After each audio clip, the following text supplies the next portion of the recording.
श्री राम जय राम जय जय राम। श्री राम जय राम जय जय राम। श्री राम जय राम जय जय राम। श्री राम जय राम जय जय राम। श्री सद्गुरु कृपया स्पष्ट करें कि इष्ट देव क्या और कौन होते हैं, क्योंकि हमें ज्ञात नहीं है कि हमारे इष्ट देव कौन हैं। आपके हाथों में ही हमारी जीवन की दिशा है, आप ही हमारे इष्ट देव निर्धारित करें। मंत्र मूलम गुरोर्वाक्यम मोक्ष मूलम गुरु कृपा।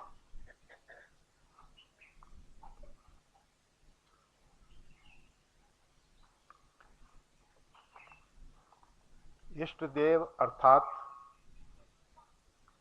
जिसका चिंतन सदैव होता रहे, वही हमारा इष्ट है।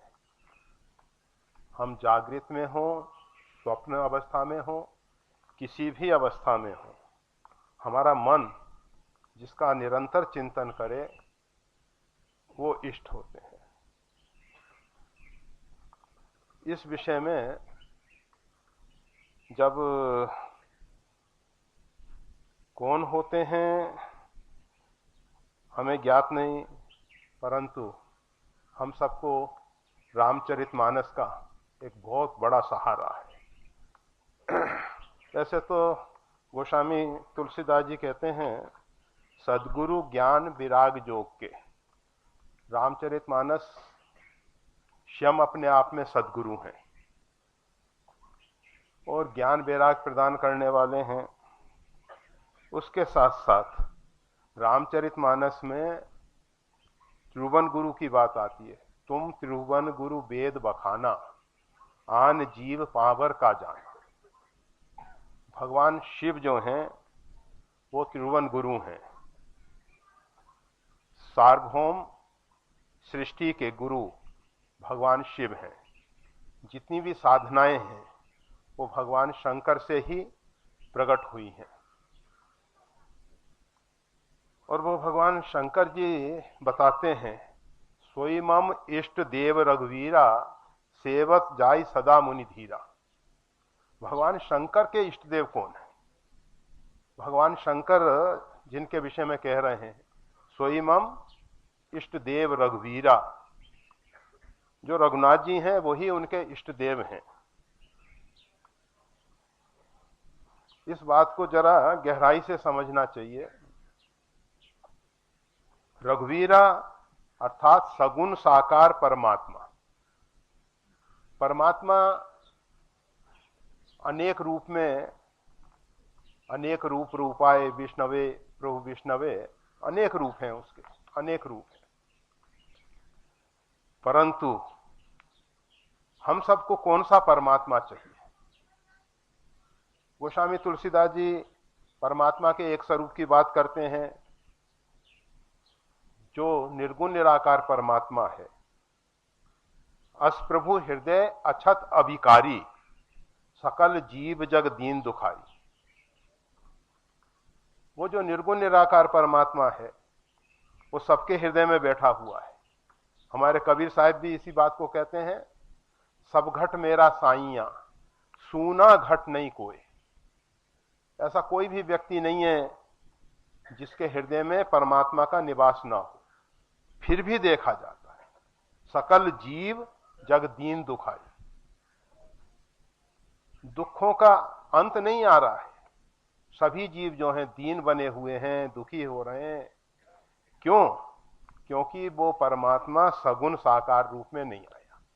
इसलिए भगवान शंकर कहते हैं, सोई मम इष्ट देव रघुवीरा।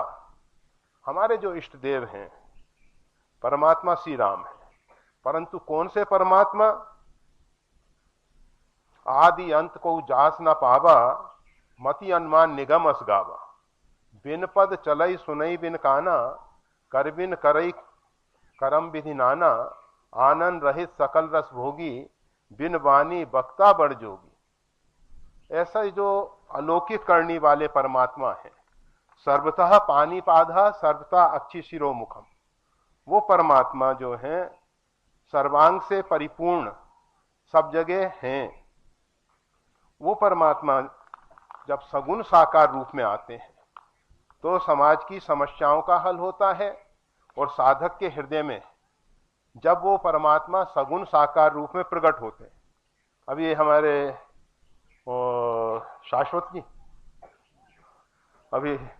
शाश्वत जी आपको कह रहे थे, श्रीमद् गोस्वामी तुलसीदास जी महाराज परमात्मा का साक्षात्कार करने के लिए श्री आंजनेय से निवेदन किए, प्रार्थना किए, और श्री हनुमान जी महाराज ने भगवान श्री राम से निवेदन किया। भगवान श्री राम हनुमान जी के ऋणी हैं, तो हनुमान जी की बात तो माननी पड़ेगी। भगवान श्री राम गोस्वामी तुलसीदास जी के नेत्रों के सामने से निकलते हैं, परंतु गोस्वामी तुलसीदास जी उनको देख के फिर अपने कार्य में लग जाते हैं। उनको लगा कि कोई धनुष्मान लिए शिकारी जा रहे हैं वन में। इसका अर्थ जरा समझना होगा। जब तक हमारे हृदय में भगवताकार वृत्ति पैदा नहीं होती, ब्रह्माकार वृत्ति पैदा नहीं होती, तब तक वो परमात्मा हमारे नेत्रों के सामने आ जाए तब भी उसको हम परमात्मा के रूप में नहीं देख सकते। वैसे तो परमात्मा को वेदांत के द्वारा जाना जाता है, वेदांत वेद्यम विभुम। भगवान शंकर बताते हैं, मुकुर मलिन और नयन विहीना राम रूप देखहीं किमि दीना। वे बेचारे दया के पात्र जिनका हृदय रूपी दर्पण विषय रूपी काई से मलिन हो रहा है। काई विषय मुकुर मन लागी, हृदय रूपी दर्पण पे विषयों की काई आ गई। और नयन विहीना, और दृष्टि भी नहीं है। अगर एक अंधे व्यक्ति के सामने दर्पण रख दिया जाए तो उस दर्पण से उस अंधे व्यक्ति को क्या लाभ मिलेगा। हमारी वही दयनीय स्थिति है। अस्प्रभु हृदय अछत अविकारी। हमारे हृदय में वो परमात्मा बैठे हुए हैं। ईश्वरा सर्वभूतानाम हृदय देशे तिष्ठति। वो परमात्मा सबके हृदय में बैठे, परंतु हमारा हृदय रूपी दर्पण जो है अभी साफ स्वच्छ नहीं है। और जिस दृष्टि से परमात्मा देखा जाता है, अर्जुन के सामने भगवान श्री कृष्ण खड़े, परंतु अर्जुन परमात्मा को परमात्मा के रूप में नहीं देख पा रहा। जब भगवान ने उसको दिव्य चक्षु प्रदान किए तब भगवान का स्वरूप देखने को मिला। हम ये बता रहे थे कि हमारे इष्ट देव सगुण साकार परमात्मा हैं। भगवान शंकर कह रहे हैं, त्रिभुवन गुरु कह रहे हैं, बात मानने जैसी है, इस पे कोई संशय करने की जरूरत नहीं। गुरु के वचन प्रतीत न जेई, सपने सुगम सिद्धि नहीं तही। जैसे आपसे हम लिखते हैं मंत्र मूलम गुरोर वाक्यम। तो भगवान शंकर की वाणी है, सोई मम इष्ट देव रघुवीरा। उस परमात्मा को जो सगुण साकार परमात्मा है, वैसे वो परमात्मा कहु सो कहां जहां प्रभु नाही, अग जग में सब रहित विरागी, प्रेम ते प्रकट होई जी में आगी। वो सारे संसार में बैरागी बन के रहता है, उसको किसी से राग नहीं है, बैरागी है वो परमात्मा। परंतु उसी परमात्मा को आदिशक्ति जगदम्बा भगवती श्री सीता जी उसके हृदय में करुणा पैदा कर देते। गुरुदेव जो हैं उनका भी यही कार्य है, उस परमात्मा से प्रार्थना करके निवेदन करके कि प्रभु ये जो जीव है ये आपके स्वरूप को नहीं पहचान पा रहा है, आप सब जगह परिपूर्ण हैं, फिर भी ऐसी विडंबना है कि आपको नहीं पहचान पा रहा है। आप कृपा करें। इसीलिए मोते अधिक गुरु ही जिए जानी। भगवान श्री राम कहते हैं मेरे से अधिक गुरु को जानो। सातम मोहिमय जग देखा, मोते अधिक संत कर लेखा। क्यों? ये जगत जो है राममय है, सिया राममय, परंतु भगवान कहते हैं मोते अधिक गुरु ही जिए जानी, सातम मोहिमय जग देखा, मोते अधिक संत कर लेखा। ये संत भगवान से भी ऊपर हो गए। क्यों हो गए? कैसे हो गए? उसके मूल में एक ही कारण है। संत जो हैं परमात्मा से प्रार्थना करते हैं, निवेदन करते हैं कि प्रभु जीव में ऐसी कोई शक्ति नहीं, सामर्थ्य नहीं, वो आपके स्वरूप का दर्शन कर सके। वो तो बेचारा इतना दया का पात्र है, स्वस्वरूप को भी नहीं जानता है। अपने स्वरूप को न जानने के कारण नाना प्रकार के कर्म के पचड़े में फंसा हुआ है। स्वरूप को अगर एक बार हमने जान लिया, अपने आप को जान लिया, अपने स्वरूप को जान लिया, कर्म की होई स्वरूप ही चीने। फिर इस कर्म कांड के पचड़े से हम ऊपर उठ जाएंगे। हम अपने विषय में अभी नहीं जानते कि हम कौन हैं, हमारा कौन है, हमारे इष्ट देव कौन है। तो भगवान शंकर बताते हैं कि इष्ट देव तो हमारे परमात्मा श्री राम हैं, परंतु कौन से परमात्मा? अगुण सगुण जयी वेद निरूपा, जिसके विषय में वेद जो है निर्गुण निराकार के रूप में भी उसका वर्णन करता है और सगुण साकार के रूप में भी उसका वर्णन करता है। राम अतर्क बुद्धि मन वाणी, वो परमात्मा श्री राम जो हैं हमारे मन बुद्धि वाणी के तर्कों से नहीं जाने जाते। राम अतर्क, बुद्धि मन वाणी सबसे वो अतर्कनीय है। वहां कोई लॉजिक नहीं चलता, वहां कोई तर्कशास्त्र नहीं चलता। वो परमात्मा जेहि पर कृपा करें जन जाने, जिसके ऊपर वो कृपा कर देते हैं। उपनिषद भी यही बात कहता है, वही व्यक्ति आत्मलाभ पाता है जिसको परमात्मा वरण करता है, जिसको परमात्मा स्वीकार कर ले। जब तक हमको परमात्मा स्वीकार नहीं करते तो गुरुदेव जो हैं एक मध्यस्थ बन जाते हैं। गुरु का एक हाथ परमात्मा के श्री चरणों में है और एक हाथ हमारे सिर पे है। दोनों को जोड़ने का, सेतु का काम गुरु करते हैं। जीव को परमात्मा से मिला देते हैं। राम मिलाए राजपद दीना। तो हम बता रहे थे कि जो परमात्मा हमारे हृदय में बैठे हुए हैं उनको हम क्यों नहीं देख पा रहे हैं? क्योंकि हमारा हृदय रूपी दर्पण साफ नहीं है।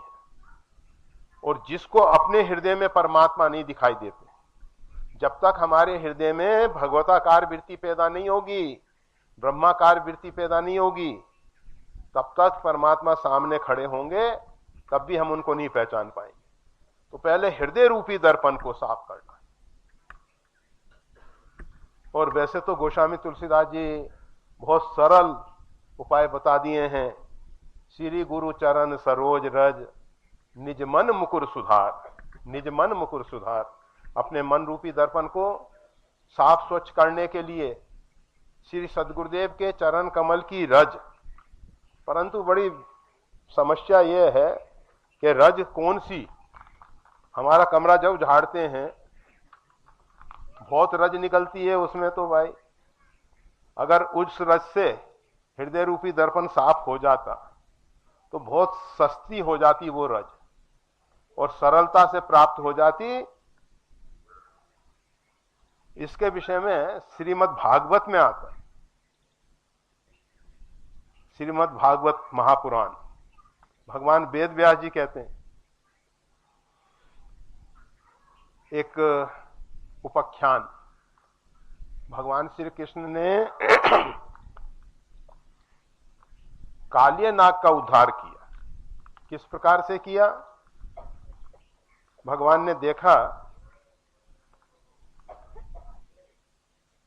ये जो कर्म कांड की धारा यमुना है, कर्म कथा रवि नंदनी वर्णी, ये कर्म की कथा कर्म कांड की जो धारा है सूर्य तन्या यमुना जी है, परंतु उसमें कालिया नाग आके निवास करता है।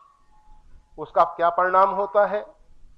उसके ऊपर से उड़ने वाले पक्षी इत्यादि भी उसमें से जो निकलने वाली बाष्प है, हवा है, उसका स्पर्श करके मर जाते हैं, गिर जाते हैं। और उस जल को पीने के लिए अगर कोई भूल से चला गया तो उसका जीवन बचना कठिन हो जाता है। ये अहंकार रूपी जो कालिया नाग है, ये यमुना जी में निवास करता है। कर्म कांड की जो धारा है, कर्म कांड में ये निवास करता है और इससे मुक्ति दिलाने वाले एकमात्र परमात्मा है। उनके अतिरिक्त कोई दूसरा उससे मुक्ति नहीं दिला सकता। तो भगवान श्री कृष्ण उसमें प्रवेश कर गए। नाग पत्नियों ने कहा कि महाराज अभी हमारा पति सो रहा है, ये जो अहंकार रूपी कालिया नाग है ये सोता रहे बहुत अच्छा। कुंभकर्ण सम सोबत नीके, अहंकार सोता रहे ना अच्छा है, जागता है ना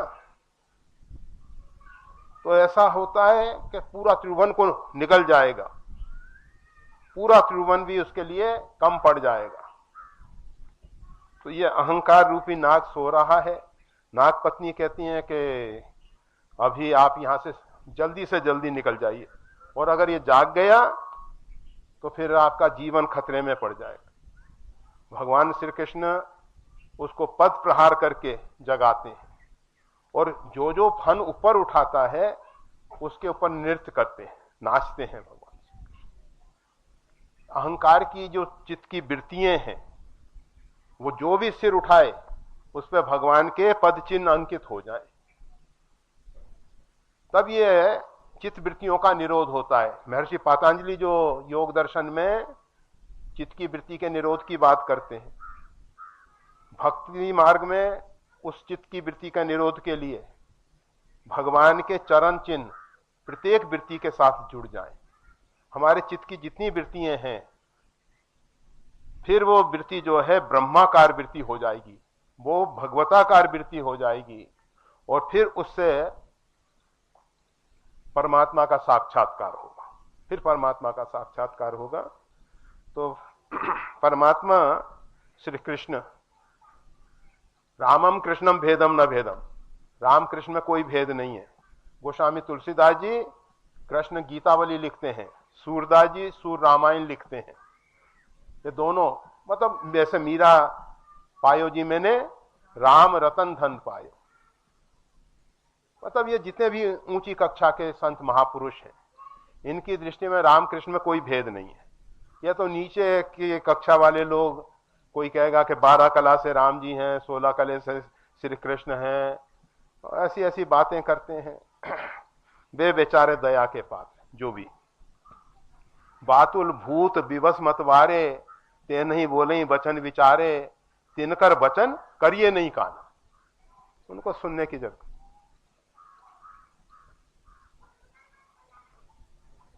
तो कालिया नाग को भगवान जगाते हैं और जो जो फन उठाता है उस पे वो नृत्य करते हैं, पद प्रहार करते हैं, अपना चरण चिन्ह अंकित कर देते हैं।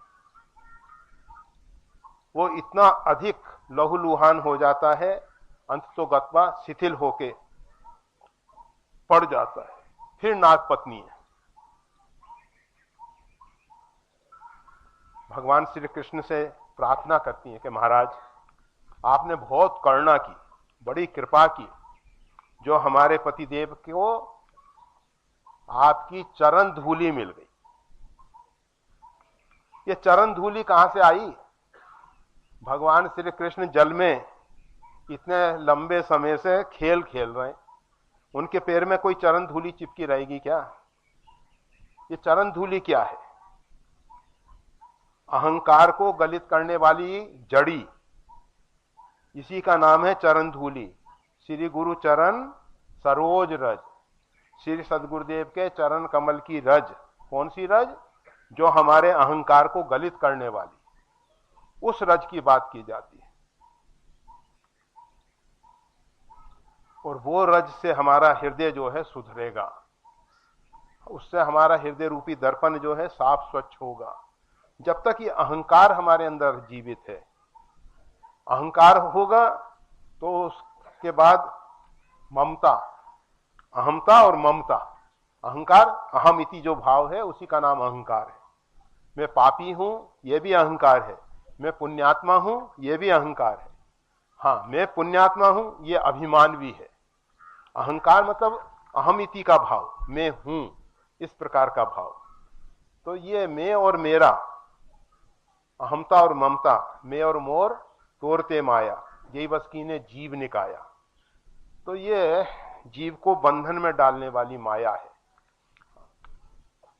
तो हम बता रहे थे कि हमारे इष्ट देव परमात्मा श्री राम है, परंतु जो मन बुद्धि वाणी से नहीं समझ में आते हैं, उनको समझने के लिए परमात्मा कृपा करके, जानत है सोई देव जनाई, जानत तुम्हें तुम्हें हो जाए। भगवान जिसको कृपा करके जना दे, वही परमात्मा के स्वरूप को जानता है। तो परमात्मा इष्ट देव हमारे श्री राम हैं। कौन से राम? यशांशो जातो ब्रह्मा विष्णु महेश्वर, जासु अंशते उपजई नाना, शिव विरंची विष्णु भगवान। जिनके अंश से, उनसे नहीं, उनके अंश से अनेकों अनेक ब्रह्मा विष्णु महेश त्रिदेव, एक एक ब्रह्मांड में त्रिदेव जो हैं खेल खेल रहे हैं, सृष्टि का सृजन पालन परावर्तन का कार्य कर रहे हैं। वो जो हैं परमात्मा के अंश से असंख्य संख्या में प्रकट होते हैं, वो है परमात्मा श्री राम। तो उन परमात्मा श्री राम की अपना इष्ट देव मानना है, परंतु हमको वो परमात्मा सगुण साकार रूप में चाहिए। और हमको दृष्टि की जो बात अभी की जा रही थी कि मुकुर मलिन और नयन विहीना राम रूप देखें कि मदीना, तो दृष्टि पाने के लिए भी वही उपाय है। श्री गुरु पद नख मनगन ज्योति, सुमरत दिव्य दृष्टि ही होती, सुमरत दिव्य दृष्टि है। श्री सदगुरुदेव के चरण कमल के नख की जो ज्योत है, निर्धूम ज्योत, सधूम ज्योत नहीं। ये संसार की ज्योत जो है, चाहे वो सूर्य के द्वारा प्रकाश हो रहा है, अग्नि के द्वारा प्रकाश हो रहा है, या चंद्र के द्वारा प्रतिबिंब के रूप में प्रकाश का प्रतिफलन हो रहा है, जो भी है, न तद्भाष्यते सूर्यो न शशांको न पावका। जहां सूर्य चंद्र अग्नि का प्रकाश नहीं है, वो दिव्य ज्योत, वो परमात्मा की दिव्य ज्योत श्री गुरु पद नख मणिगण ज्योति, मणि की ज्योति है वो। उसके लिए कोई ईंधन नहीं चाहिए। ईंधन से प्राप्त होने वाली जितनी ज्योत है वो सधूम ज्योत है, उसमें धुआं है, उसमें विकार है। परंतु वो जो निर्धूम ज्योत है, उसका सुमरन करने मात्र से दिव्य दृष्टि हो जाती है और उससे परमात्मा का स्वरूप अपने हृदय में देखा जाता है। जिसने परमात्मा को हृदय में नहीं देखा, परमात्मा हमारे नेत्रों के समक्ष आ भी जाए तो पहचानना कठिन होता है। ऐसा शाश्वत जी बता रहे। इन्होंने बताया कि गोस्वामी तुलसीदास जी के सामने आ गए और ये शाश्वत सत्य है। हाँ, ऐसा सत्य नहीं, शाश्वत सत्य है। तो बस इष्ट देव हमारे भगवान श्री राम हैं और वो हमारे नेत्रों के सामने सगुण साकार रूप में आए और हमारा हृदय रूपी दर्पण साफ हो, हृदय में उनका अनुभव करें, हमारा हृदय भगवताकार वृत्ति से, ब्रह्माकार वृत्ति से परिपूर्ण हो और हमारी दिव्य दृष्टि के द्वारा हम उनको देख सकें। परमात्मा को इन चर्म चक्षुओं से नहीं देखा जाता। मम दर्शन फल परम अनुपा, जी पावनि सहज स्वरूपा। जिसको परमात्मा का दर्शन हो जाता है उसको सहज स्वरूप की प्राप्ति हो जाती है। दुर्योधन भी भगवान श्री कृष्ण को देखता है, रावण और रावण के साथ लाखों की संख्या में उसकी सेना, वो भी राम जी को देखती है, परंतु उनको सहज स्वरूप की प्राप्ति नहीं होती है। भगवान का दर्शन कब होगा? जब भगवान हमारे मोह रूपी नेत्र को साफ कर देंगे और दिव्य दृष्टि हो जाएगी, दिव्य दृष्टि हो जाएगी।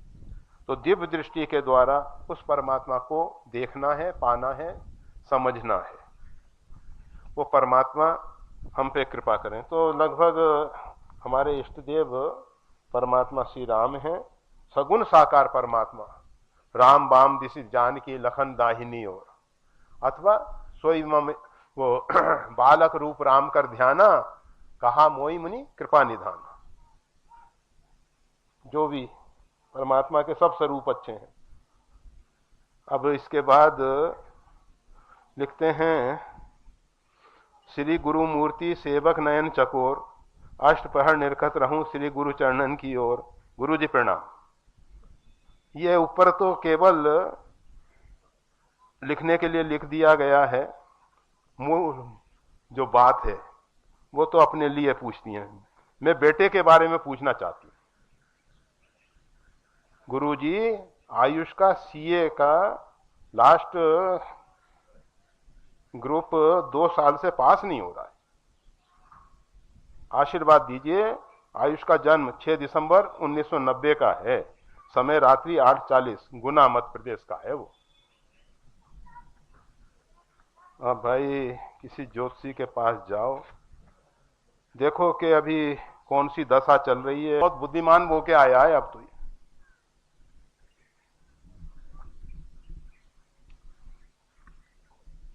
मंत्री उस लड़के के पास बैठा हुआ था, उसने कहा कि अच्छा बताओ तुम काशी में क्या पढ़ के आए? कहा कि आप अपने हाथ में कोई भी चीज रख लो, मैं बता दूंगा क्या है। कहा अच्छा। मंत्री ने अपने हाथ में कुछ रखा और पूछा, बताओ क्या है इसमें? उस लड़के ने अपना ज्योतिष विद्या के द्वारा प्रश्न लगने के अनुसार गणित लगाया। अब प्रश्न लगन के अनुसार आया, गोल वस्तु है और उसमें बीच में छिद्र है। ज्योतिष ने तो अपना काम कर दिया, एक गोल वस्तु है और उसमें बीच में छिद्र है। अब मंत्री ने कहा बात तो इसकी काफी सही है। उसने अंगूठी रखी थी, कहा कि अच्छा आप कह तो बिल्कुल सही रहे हो, थोड़ा और आगे बढ़ो, बताओ वो क्या चीज हो सकती है। अब बेचारे के पास वही मोटी बुद्धि। उसने कहा गाड़ी का पहिया है। अब हाथ में कहीं गाड़ी का पहिया आएगा क्या? तो कहने का मतलब ये है, केवल विद्या से हम कितनी विद्या पढ़ लें, बुद्धि परमात्मा ने जो दी है उसको निर्मल बनाओ। आदि शक्ति जगदम्बा जनक सुता जग जननी जानी, अतिशय प्रिय करुणा निदानी, ताके जुगपद कमल मनावो जास कृपा निर्मल मति पावो। तो भगवती सीता जी कृपा करेंगी, निर्मल बुद्धि देंगी। तो मुनमुन से ऐसा कहो कि आदि शक्ति जगदम्बा, देखो हम आपको एक महत्वपूर्ण सूत्र और बता देते हैं।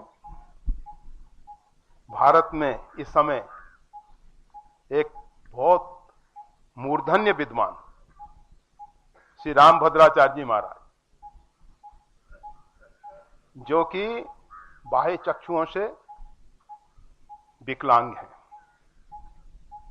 परंतु रामचरितमानस पूरा कंठस्थ, श्रीमद् भागवत पूरा कंठस्थ और अनेक भाषाओं में धारा प्रभा और प्रवचन कर सकते हैं।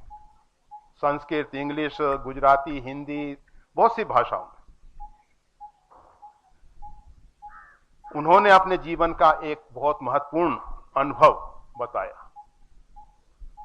श्री रामभद्राचार्य जी महाराज कहते हैं कि जब वो पढ़ते थे तो रामचरितमानस का एक मास पारायण का रोज पाठ करते थे और उसमें संपुट देते थे, गुरु ग्रह पढ़न गए रघुराई, अल्पकाल विद्या सब आई। गुरु ग्रह पढ़न गए रघुराई, अल्पकाल विद्या सब आई। तो अगर इस संपुट को लगा के कोई भी, उनका कहना है उसी के कारण वो इतने ऊंची कक्षा तक पहुंच सके, इतने विद्वान हो सके, तो अच्छा यह होगा कि अपने बच्चों को रामचरितमानस के पाठ के लिए प्रेरित करें और उनको कहें कि गुरु ग्रह पढ़न गए रघुराई, अल्पकाल विद्या सब आई। इसका संपुट लगा के पाठ करें, सभी विद्यार्थियों के लिए कल्याणकारी होगा। जय श्री राम।